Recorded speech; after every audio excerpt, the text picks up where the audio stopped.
బాబు బాబు లేవు. Hello guys, welcome back to our channel. ఈ రోజు వీడియోలో అయితే మనం కొన్ని మూవీ అప్డేట్స్ గురించి అయితే మాట్లాడుకోబోతున్నాం. మొన్న రిలీజ్ అయిన వీడియోలో మొత్తం మాట్లాడలేకపోయాను భయ్యా. ఈ రోజు అయితే ఫుల్ మాట్లాడుకుందాం మనం. ఫస్ట్ గా అయితే మీకు అందరికి తెలిసి ఉండేది కదా మన స్నో అన్న గురించి. ఇప్పుడు స్నో అన్న అంటే ఎవరు?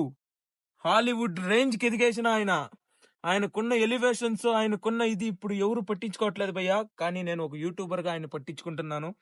ఎందుకంటే స్నో అన్నకి రీసెంట్ గా ఒక బజ్ అయితే నడుస్తుంది.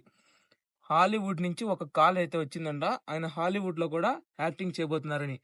ఎందుకు ఇవన్నీ బాగానే ఉన్నారు కదా ఇప్పుడు దాకా. ఇంకా కన్నప్పలో మొత్తం డిలీట్ చేశాను భయ్యా. మా ప్రభాస్ అన్ని మాత్రం పక్కన పెట్టేయండి. మొత్తం కన్నప్ప టీం వాళ్ళందరూ, విష్ణు గారి అన్ని ఫొటోస్ అన్ని డిలీట్ చేయండి బాస్. ప్రభాస్ అన్నది మాత్రం సైడ్ పెట్టేస్తా, ఎందుకంటే ఆయనకి హాలీవుడ్ రేంజ్కి వెళ్ళిపోయాడు. ఇంకోటి మీకు అందరికీ తెలిసి ఉంటుంది కదా, మన అల్లు అర్జున్ గారి గురించి నిన్నటి నుంచి బాగా ఇది జరుగుతుంది. ఆయన జైలుకి వెళ్ళారు, అది ఇదని కాంట్రవర్షియల్ అయితే బాగా జరుగుతున్నాయి. అసలు దీనికి ముఖ్యంగా ఎవరిది తప్పులేదు భయ్యా. కేసు వేసిన వాళ్ళు కూడా వెనక్కి తీసుకొని వేస్తామని అంటున్నారు, కానీ గవర్నమెంట్ మాత్రం ఒప్పుకోవట్లేదు. అందుకనే నిన్న రాత్రి మాత్రం అల్లు అర్జున్ గారు జైల్లో అయితే ఉన్నారు. మార్నింగ్ కల్లా 6 o'clock కల్లా రిలీజ్ అయిపోయారు. దీనికి ఇంకా అల్లు అర్జున్ గారు అయితే మొత్తానికైతే మళ్ళీ ఇంటికైతే వెళ్ళిపోయారు భయ్య. మొత్తానికైతే మన ఉపేంద్ర సార్ కూడా వచ్చేసి వాళ్ళ అల్లు అర్జున్ గారిని అయితే కలిశారు.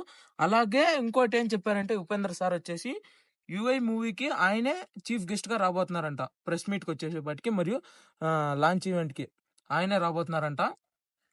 ఇంకోటి మన బిగ్ బాస్ 8 గ్రాండ్ ఫినాలే కూడా అల్లు అర్జున్ గారు రాబోతున్నారని బజ్ అయితే నడుస్తుంది. ఇంకా దీనిపై బిగ్ బాస్ టీం వాళ్ళు వచ్చేసి ఏమీ చెప్పలేదు భయ్య. ఇదే కానీ జరిగితే అల్లు అర్జున్ గారు ఇంకా రేంజ్ అయితే తగ్గేదే లేదు బాస్. ఇంకా చాలా మంది అయితే ఈ రోజు వెళ్ళి కలిసారు భయ్య. ఇంకా లాస్ట్ ఫైనల్ గా వచ్చేసి మీకు అందరికి తెలిసి ఉండేది కదా, మన గేమ్ చేంజర్ మూవీ వచ్చేసి వరల్డ్ వైడ్ గా 13,000 స్క్రీన్స్ అయితే ఇచ్చారు భయ్య. మొత్తానికంటే పుష్ప కన్నా ఎక్కువ స్క్రీన్స్ అయితే ఇచ్చారు. కానీ చాలా మంది అయితే అంటున్నారు పుష్ప మూవీ క్రియేట్ చేసినట్టు హైప్ ని గేమ్ చేంజర్ క్రియేట్ చేయలేకపోతుంది. ఇంకోటి Pushpa movie first day records ని బీట్ కొడుతుందా లేదా అనే దానిపై కూడా చాలా అంటే చాలా డౌట్స్ అయితే ఉన్నాయి. నాకు తెలిసినంత వరకు డే 1 వచ్చేసి 200 crores అయితే పక్కా కొడుతుంది భయ్య. పుష్ప మూవీని అయితే బీట్ చేయలేదు, ఎందుకంటే 2 days అయిపోయిన తర్వాత మన బాలకృష్ణ గారి డాకు మహారాజ్ కూడా రాబోతుంది. ఇది గైస్ ఈ రోజు వీడియో. మీ అందరికీ నేను నచ్చినట్టయితే ప్రతి ఒక్కరు లైక్ చేయండి, సబ్స్క్రైబ్ చేయండి. Thank you for watching. Bye bye.